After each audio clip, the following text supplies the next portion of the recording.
Animals of great flood anxiety, oh my. Animals of great flood anxiety, oh my. Animals of great flood anxiety, oh my. Flow was written and directed by Gent Zabalodis, as well as written by Matis Kaza. Check out their IMDb pages for the full listens of their work, and this involves the work of a lot of studios, according to the opening credits. I lost track after 10.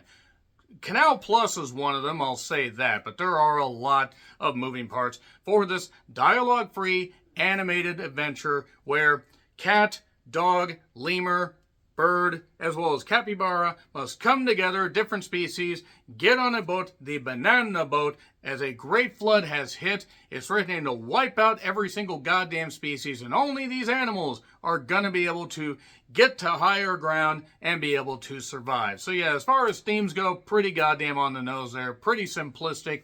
And when I saw this trailer, I was like, okay, the animation style, which is a bit Breath of the Wild, a bit Okami, and a bit cel shaded, and also just a bit, I don't want to say off-putting. It just takes a bit of getting used to, and once you allow yourself to just be immersed in this world, you really can appreciate the animation. At least that's how I felt.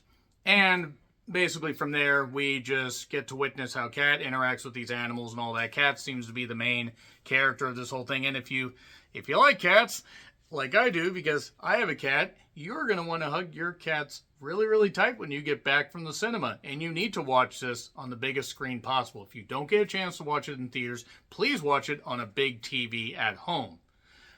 Go to someone else's house and watch it on their TV and say, you'll really like this, but I need to use your TV. Make actually sure that they're a friend of yours.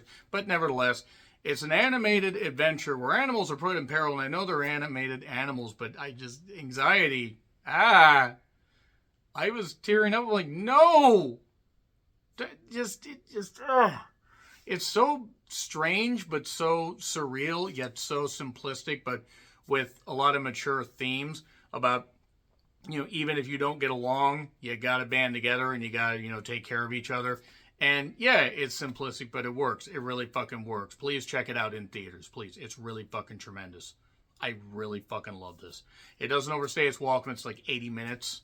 And it's really, really good shit. A lot of great animated movies this year, and this is right up there with them. So, let's get into spoilers. 3, 2, 1, and spoilers. There isn't really a lot to spoil, but the capybara, the giant rat, hamster, giant thing, whatever the hell it is. I know actually the lazy fucks that people tend to like, and they are adorable.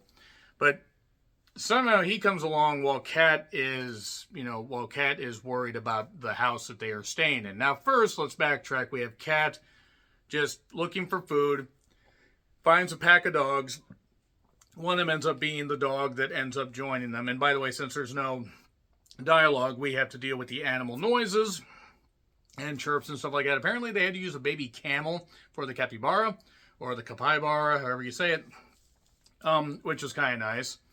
And it relies on the expressions of these animals and the beautiful animation, but just the fact that these characters are so expressive despite not uttering one word, one letter of dialogue, nothing. And it works so goddamn well. It's just so beautifully told. And dog ends up kind of befriending Cat because, well, there's a deer stampede, elk stampede, whatever, and then there's a flood, and that ends up, causing rising tide to lift all boats, shall we say. And animals, a different species in a boat looking for a better life. Gee, I wonder if we could get more on the nose with the Noah's Ark thing. Noah's sailboat in this case. But nevertheless, you have the dog interacting with Cat, and Cat sleeping in this house where we don't actually know what happened to the humans. There are carvings, statues, monuments, whatever the fuck you want to say, of like these animals, like they're the gods they are because cats think they are gods, but no humans at all. Coming up with the fact that maybe there was something that wiped out. It could have been an epidemic. It could have just been everybody simply not understanding how things work. This could have also been something where there was a great flood a while ago, and these are just these are just the remnants of a long lost society. We're not really totally sure. But when the waters really start to rise, Cat is nervous. Dog ends up getting with his buddies on a particular boat, and Cat is nervous, gets on the statue, this fucking bothered me so much. Seeing this cat. I know it's an animated cat, but god damn it. hate seeing animals in peril. Looks like something bad's going to happen. Looks like something really, really bad's going to happen.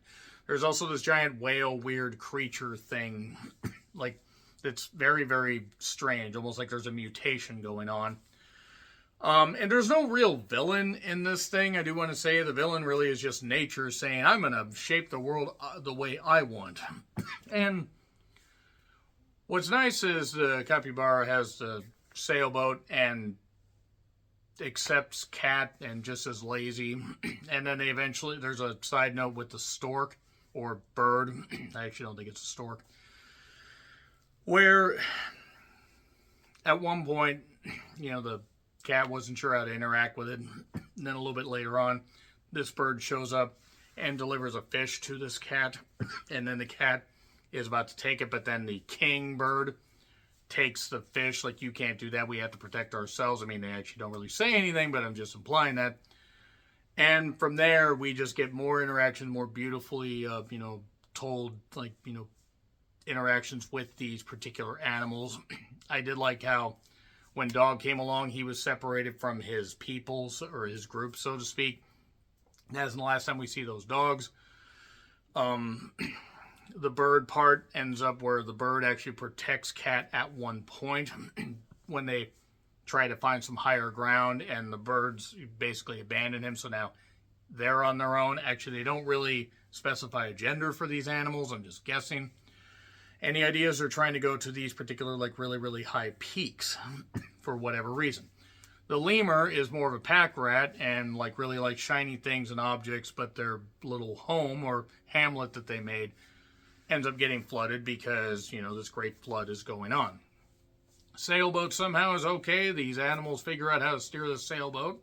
It's fine.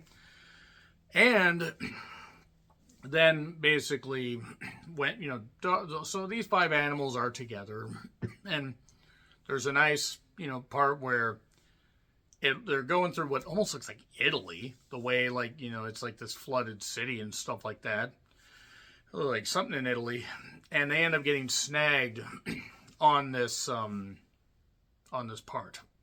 tree, and then Cat is trying to get fish at one point. And Cat actually, wasn't sure, like what kind of fish it should get for everybody. It just got every bit of fish that it could. And to backtrack a little bit, it looked like Cat initially was going to drown, but then this whale came up, in these areas that a whale shouldn't be in, like in the forest and stuff like that, because it's all flooded, and saved the cat, and the bird was able to save it. And then Cat paid bird back a little bit later by helping get it food and stuff like that, much returning the favor, understanding the bond and all that. And then there's this weird part where they get on these, like, really, really high peaks, like they're in Tibet or goddamn Pandora and Avatar, I don't know, and this weird, like, ethereal deal where Cat and bird are interacting, and then suddenly Cat realizes that they're all still on the boat, that this has all been some kind of weird thing going on, like that the boat never actually got shipwrecked. And now, after, Cat basically is, like, totally stranded. There's this, one of these glowing orb things, like with rope, that you attach to, like, a ship and stuff like that, or whatever. It's really hard to describe unless you've seen it. The Cat latches on, and I'm just getting so fucking nervous. I'm just getting so anxiety, like, just ridden just watching this, because it looks so hopeless. And it looks like, okay, it's hopeless, like, the ship's going away, all this stuff, and suddenly the waters start receding, and the flood's over. But the ship is up in the goddamn tree. And a little bit earlier, before this flood water receded, Bird didn't want to go get the dogs, because the dogs, get more animals on the boat. We got to protect ourselves. But capybara, lemur, especially Cat is like, no, we need to help them. Dog's like, we need to help them. And then they get the other dogs, so all the dogs are stranded in this goddamn tree, this sailboat that's hanging way above this high cliff that wasn't there before because the floodwaters receded. And The idea is now most of the dogs get out, but now they gotta save the Cappy. They gotta save it. So they're all pulling. They're pulling. There was this rabbit very early on in the movie that caused the dogs to go a little bit crazy. Somehow that rabbit is still there. I don't quite understand it. And they end up basically running off, and now it's just dog, it's lemur, and it's the cat, and the cat is trying to get this rope and help out and everything, and it should not be making me emotional. I don't know why it does. And they get the Cappy out of the boat, and then they're all relaxed, all banded together, and now they get to figure out what's going on with this whole new world. There are things I skipped over, but it's a beautifully told story that you really need to check out, and it gets an A+. It's a 5-star flick. It's fucking great. That being said, let me know your thoughts in the comments. So like, share, subscribe, Twitter, Letterboxd, and Blue Sky handles in the description. I'm John Ritlin, and I'll see you soon.